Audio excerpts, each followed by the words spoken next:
Ibu Kepala Sekolah dan Bapak Ibu Guru Dewan Guru SDN Wanarusari. Izin berdiri di hadapan Bapak Ibu Guru. Di sini saya akan melaksanakan tugas akhir dari saya PKB PJOK Klaten tahun 2024 dengan merancang pembelajaran berbasis proyek dengan komunitas belajar sekolah di SDN Wanarusari ini. Tentu sebelumnya ada 3 macam yang harus dilaksanakan, yaitu pendidikan gerak, kebugaran jasmani, dan SEM atau Sport Education Model. Tetapi di sini saya mengambil tema menjaga kebugaran dengan kebiasaan yang hidup sehat di SDN Wanarusari. Langsung saja, saya memilih kebugaran jasmani dengan latar belakang yang pertama. Dalam era digital yang semakin maju pada saat ini, peserta didik cenderung lebih banyak menghabiskan waktu di depan layar gadget dibandingkan melakukan aktivitas fisik. Padahal aktivitas fisik itu sangat penting untuk pertumbuhan fisik dan mental mereka. Program ini dirancang untuk meminimalisir tantangan tersebut dengan menyediakan berbagai aktivitas fisik dan kebiasaan hidup sehat dan edukatif serta menyenangkan bagi peserta didik. Yang kedua, rangka program kegiatan ini adalah model pendidikan kebugaran yang mana diharapkan mampu mengakomodir berbagai aktivitas dalam menjaga kebugaran peserta didik baik di sekolah maupun di luar lingkungan sekolah. Serta KBS di sekolah juga sangat mendukung untuk menyarankan peserta didik memilih kegiatan betul-betul mereka inginkan dan disepakati bersama untuk kemudian dilakukan secara rutin guna meningkatkan dan menjaga kebugaran mereka baik di sekolah maupun di luar lingkungan sekolah. Yang ketiga, melalui KBS dan melihat potensi aset atau kekuatan yang dimiliki, sekolah merupakan lingkungan yang ideal untuk mengimplementasikan program kebugaran, karena melalui program ini diharapkan mampu untuk mengintegrasikan aktivitas dalam menjaga kebugaran sehingga menciptakan kebiasaan hidup sehat yang berkelanjutan dapat bertahan sepanjang hayat.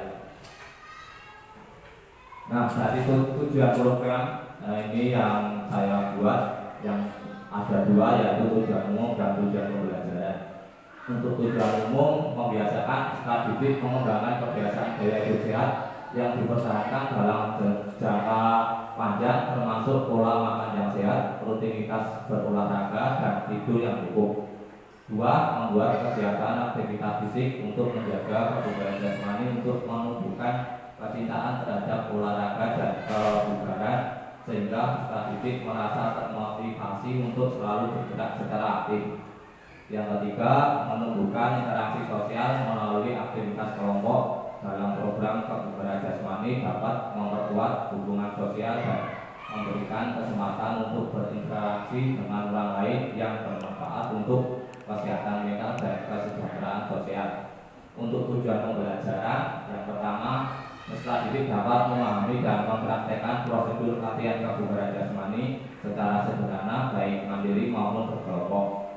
Yang kedua, peserta didik mampu menjalankan program pembiasaan hidup sehat dalam usaha menjaga kebugaran jasmani menggunakan model pendidikan kebugaran. Nah, di sini tentu di kebugaran jasmani di sekolah juga ada dimensi-dimensi, yaitu ada profil pelajar Pancasila. Yang pertama, beriman, bertakwa pada Tuhan Yang Maha Esa dan berakhlak mulia. Aktivitas fisik dapat membantu anak-anak untuk mengurangi stres, meningkatkan mood dan membangun rasa percaya diri. Dan program ini juga dapat mendukung perkembangan sosial dan emosional melalui permainan, kelompok, dan aktivitas yang mempromosikan kerjasama. Yang kedua, untuk dimensi mandiri, membangun kemandirian peserta didik dengan memberi mereka tanggung jawab dalam rutinitas kebugaran mereka, seperti menetapkan dan mencapai tujuan pribadi dalam olahraga, serta mendorong mereka yang mengatur waktu dan sumber daya mereka sendiri. Untuk yang dimensi bergotong royong itu mendorong peserta didik untuk berpartisipasi dalam aktivitas kelompok yang memerlukan kerjasama seperti permainan tim dan olahraga untuk memperkuat kemampuan kerjasama, saling membantu dan merasakan manfaat dari kerja kolektif serta memilih aktivitas fisik yang sesuai dengan kebutuhan dan kemampuan mereka. Nah, di sini ada capaian, langkah-langkah dan hasil yang diharapkan untuk tiap tujuan. Untuk capaian tujuan dalam proyek menjaga kebugaran dengan perilaku hidup sehat diharapkan tercapainya aspek dalam pembelajaran, yaitu menumbuhkan kesadaran betapa pentingnya memiliki tubuh yang bugar. 2. Membiasakan peserta didik melakukan pola hidup sehat. Yang ketiga, menumbuhkan sikap mandiri dan berjiwa gotong royong. Dan adapun langkah-langkah itu, yang pertama saya berkoordinasi dengan kepala sekolah tentang program dalam KPM yang dilaksanakan. Yang kedua, berdiskusi dengan rekan guru tentang pentingnya dalam menjaga kebugaran jasmani di lingkungan peserta didik.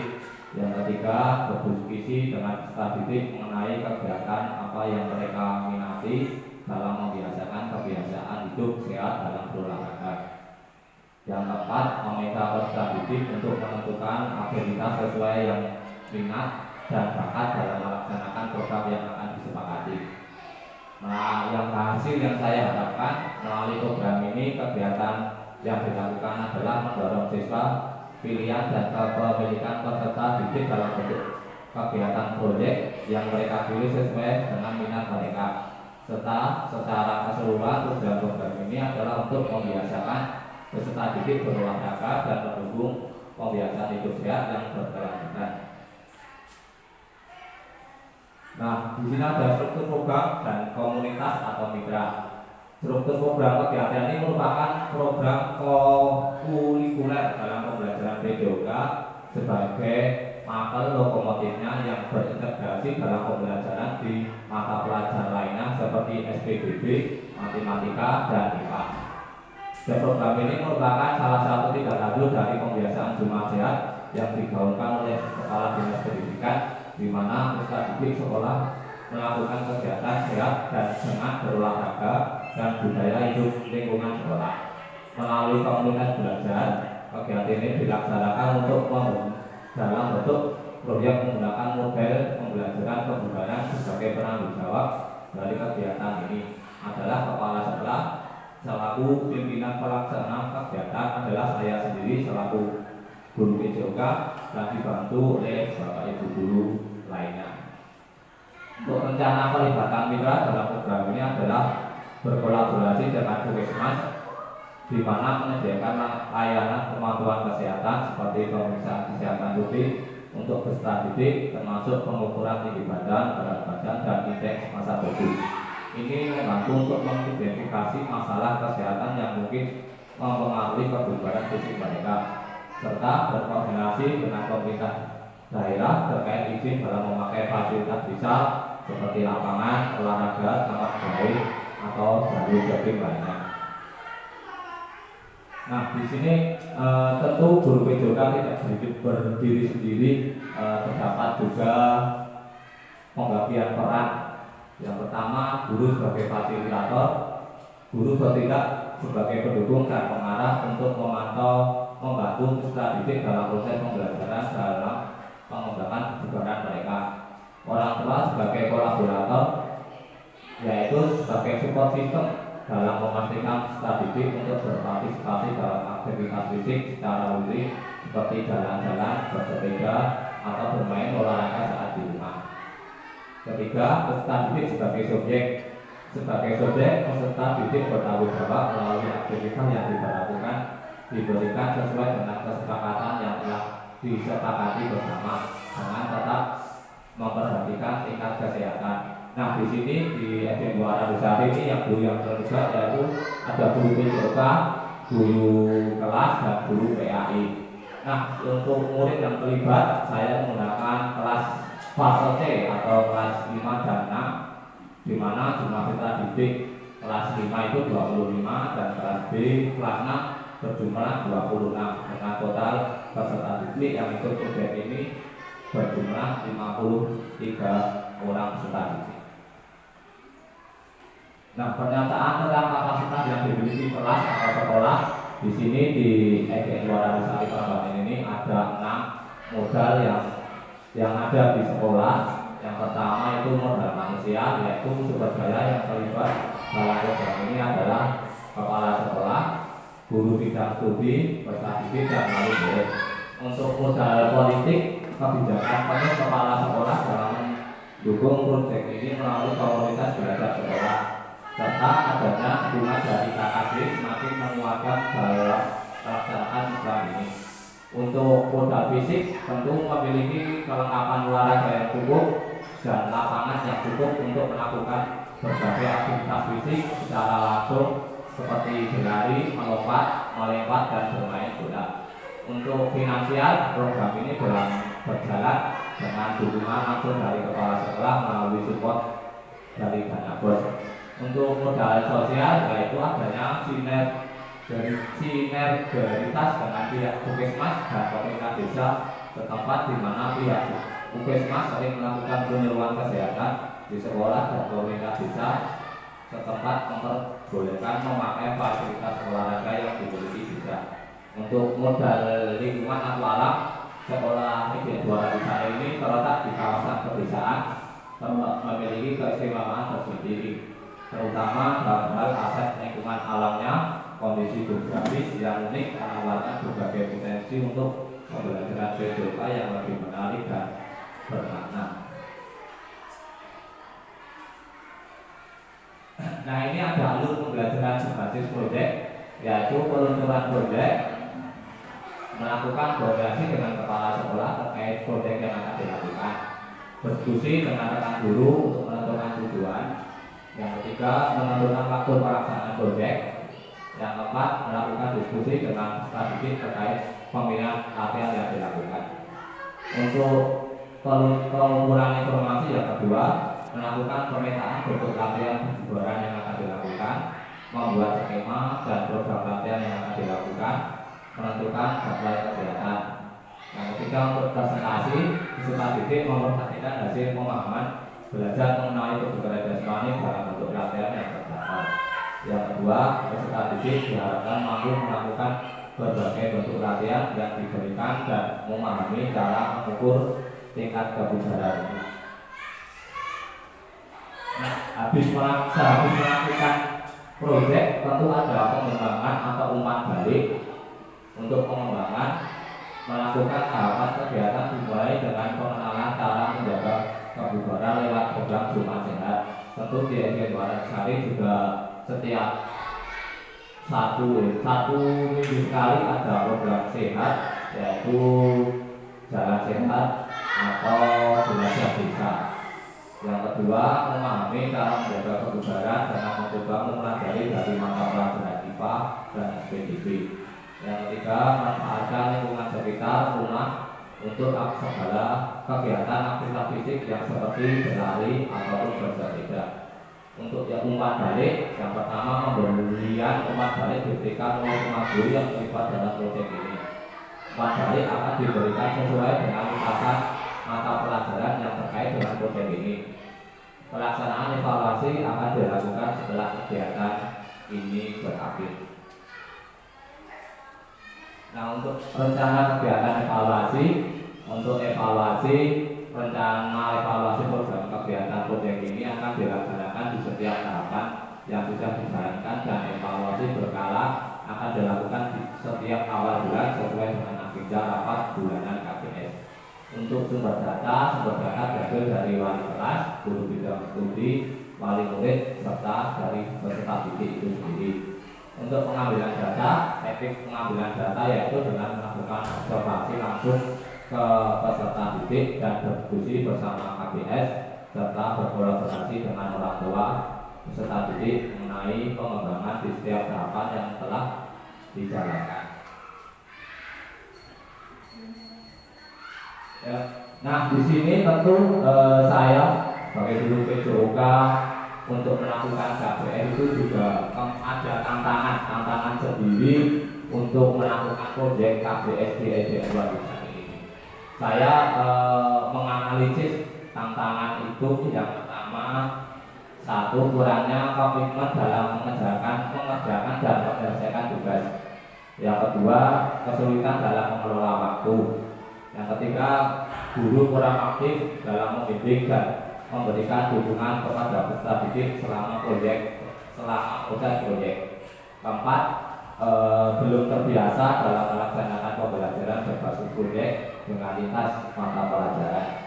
Yang kelima, siswa atau orang tua mungkin menolak perubahan dalam rutinitas atau program kebugaran yang baru dijalankan ini. Nah, dari tantangan itu saya juga mempunyai solusi dari kemungkinan tantangan yang tadi. Yang pertama, solusinya dengan membuat kesepakatan bersama di awal proyek tentang tanggung jawab masing-masing peserta didik terhadap tugasnya, konsekuensi jika tidak memenuhi kewajiban dan cara menyelesaikan masalah. Yang kedua, membuat jadwal yang jelas dengan tenggat waktu yang untuk setiap tahap proyek dan dengan aktif memantau kemajuan proyek secara berkala. Yang ketiga, guru berperan sebagai fasilitator, memberi umpan balik yang konstruktif dan memastikan bahwa setiap siswa fokus pada tujuan pembelajaran. Yang keempat, selalu berkolaborasi untuk melakukan refleksi di setiap tahapan kegiatan yang dilalui dengan mengetahui kekurangan dan kekuatan yang dimiliki. Yang kelima, melibatkan siswa dan olahraga dalam perencanaan dan pengembangan program serta menjelaskan manfaat tujuan dari perubahan tersebut serta memberikan kesempatan untuk memberikan masukan terkait kerugian proyek ini. Nah, ini ada template kegiatan menjaga kebugaran jasmani dengan pembiasaan hidup sehat. Langsung saja ini sudah dirapatkan bersama kepala sekolah dan dewan guru. Nah, ini tadi yang di awal ada beberapa jenis pembiasaan yang akan dilakukan dalam menjaga kebugaran jasmani. Yang pertama, tentu latihan kekuatan. Nah, di sini saya mengambil latihan kekuatan, yaitu ada 3 item, yaitu push up, sit up, dan squat. Untuk squatnya saya ganti dengan pull up. Nah, di sini nanti Bapak Ibu guru dan siswa akan mencoba melakukan sit up selama 1 menit, nanti dapat berapa kali. Tentu tidak hanya latihan kekuatan. Yang kedua itu ada latihan daya tahan. Tentu contohnya ada lari, jogging, bersepeda. Dan itu sangat baik untuk meningkatkan kebugaran dan kesehatan secara keseluruhan. Namun tidak hanya latihan daya tahan. Yang ketiga itu permainan olahraga. Biasanya itu dimainkan berkelompok seperti untuk mengasah keterampilan motorik kasar dan halus. Itu sebagai contoh ada bola voli, bulu tangkis, maupun lempar tangkap bola.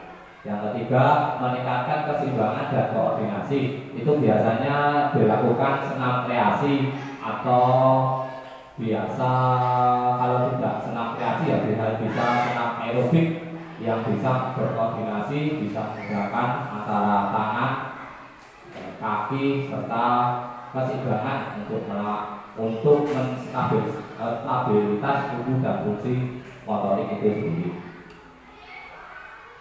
Nah, ini setelah tadi saya melakukan proyek, tentu juga ada evaluasi yang telah dilakukan. Di sini saya mengevaluasi tanggal 29 November itu melakukan dengan rekan sejawat. Terus itu pada November melakukan evaluasi dengan peserta didik. Yang ketiga tanggal 22 November itu melaksanakan evaluasi dengan wali murid dengan menekankan pengawasan saat pelaksanaan kegiatan aktivitas kebugaran di rumah. Nah, itu presentasi dari saya dari kebugaran jasmani itu sendiri. Saya mengucapkan terima kasih dan kata-kata penutup bersama kita juga untuk hidup lebih baik. Mungkin itu yang bisa saya sampaikan. Ada kurang lebihnya saya mohon maaf. Kita tutup dengan salam. Wassalamualaikum warahmatullahi wabarakatuh.